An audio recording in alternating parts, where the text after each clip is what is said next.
दशमलव के वर्गमूल उदाहरण, square roots of decimals illustrative examples. दोस्तों, इस वीडियो में आपका स्वागत है। पिछली वीडियो में आपने दशमलव संख्याओं का वर्गमूल ज्ञात करना सीखा। इस वीडियो में हम इससे जुड़े उदाहरण देखेंगे। एक दशमलव संख्या का वर्ग 210.25 है, तो क्या आप बता सकते हैं कि वह संख्या कौन सी होगी? आप चाहें तो वीडियो को यहाँ रोककर सवाल को हल कर सकते हैं।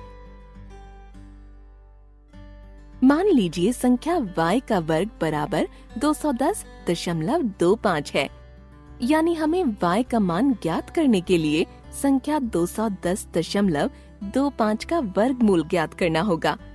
इसे हम भागफल विधि से ज्ञात करेंगे। इसके लिए सबसे पहले हम दी गई संख्या के आसपास इस प्रकार रेखाएं खींचते हैं। फिर संख्या के ऊपर बार लगाएंगे। यहाँ पर दो भाग हैं। एक भाग में पूर्ण संख्या है और दूसरे में दशमलव संख्या है। पूर्ण संख्या में हम इकाई स्थान से शुरुआत करते हुए बाईं तरफ अंकों का युग्म बनाकर उन पर बार लगाते हैं। यहाँ 3 अंक हैं, इसलिए इस पर 2 बार लगेंगे। दशमलव संख्या में बार लगाने के लिए हम दशमलव से शुरू करते हैं और दाईं तरफ अंकों का युग्म बनाकर बार लगाते हैं। यहाँ दशमलव के बाद एक ही बार लगेगा। अब वर्गमूल के पहले अंक के लिए हम वह सबसे बड़ी संख्या ज्ञात करेंगे जिसका वर्ग सबसे बाएं वाले बार के नीचे वाली संख्या यानी 2 के बराबर या छोटा हो। क्योंकि 1 का वर्ग 1 है जो 2 से छोटा है, इसलिए वह संख्या 1 होगी। यह भागफल का पहला अंक होगा।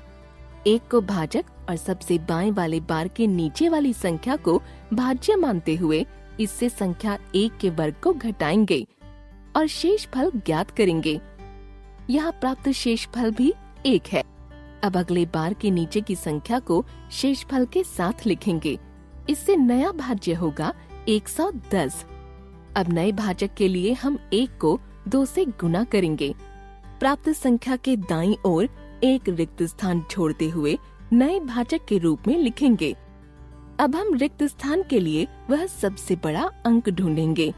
मान लीजिए a, ताकि 2a को जब a से गुना किया जाए तो प्राप्त गुणनफल नए भाज्य से छोटा या उसके बराबर हो। जैसे कि यहाँ पर हमारा नया अंक 4 होगा। यह भागफल का दूसरा अंक भी होगा। अब हम शेषफल ज्ञात करेंगे। यहाँ शेषफल 14 प्राप्त हो रहा है। अब मूल संख्या की सारी पूर्ण संख्याएं समाप्त हो गई हैं और दशमलव संख्याएं बची हुई हैं। अतः हम भागफल में दशमलव लगा देंगे। इसके बाद अगले युग्म की संख्या को प्राप्त शेषफल के बाद लिखेंगे। यह हमारी नई भाज्य संख्या है। इसके बाद पुराने भाजक के इकाई की संख्या को 2 से गुना करेंगे। प्राप्त संख्या 28 को नए भाजक के दाईं ओर एक रिक्त स्थान छोड़ते हुए लिखेंगे। हमें रिक्त स्थान को भरने के लिए वह सबसे बड़े अंक का अनुमान लगाना है, जिसे जब नए भाजक से गुणा किया जाए तो गुणनफल नए भाज्य 1425 के बराबर या उससे छोटा आए। यह अंक भागफल में दशमलव के बाद का नया अंक होगा। यहाँ वह अंक 5 होगा। इस तरह हमें शेषफल 0 प्राप्त होगा और हमें संख्या का वर्गमूल 14.5 प्राप्त होगा।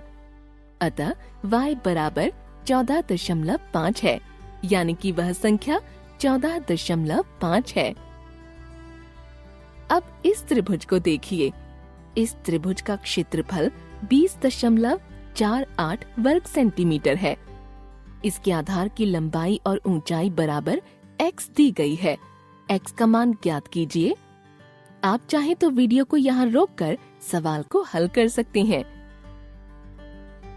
त्रिभुज के क्षेत्रफल का सूत्र 1/2 गुना आधार गुना ऊंचाई होता है। इस त्रिभुज का आधार x है और इसकी ऊंचाई भी यहाँ हमें x दी गई है। इसका क्षेत्रफल होगा 1/2 गुना x की घात 2। हमें त्रिभुज का क्षेत्रफल 48 वर्ग सेंटीमीटर दिया गया है। इसे हम इस प्रकार लिख सकते हैं। इस समीकरण को आगे हल करने पर हमें मिलेगा x का वर्ग बराबर 40.96। हमें यहाँ x का मान ज्ञात करने के लिए 40.96 का वर्गमूल ज्ञात करना होगा। आप यहाँ वीडियो को रोककर इसका वर्गमूल ज्ञात कर सकते हैं। हमें संख्या 40.96 का वर्गमूल यानी x का मान 6.4 प्राप्त होगा। अतः त्रिभुज की ऊंचाई और उसके आधार की लंबाई 6.4 सेंटीमीटर है।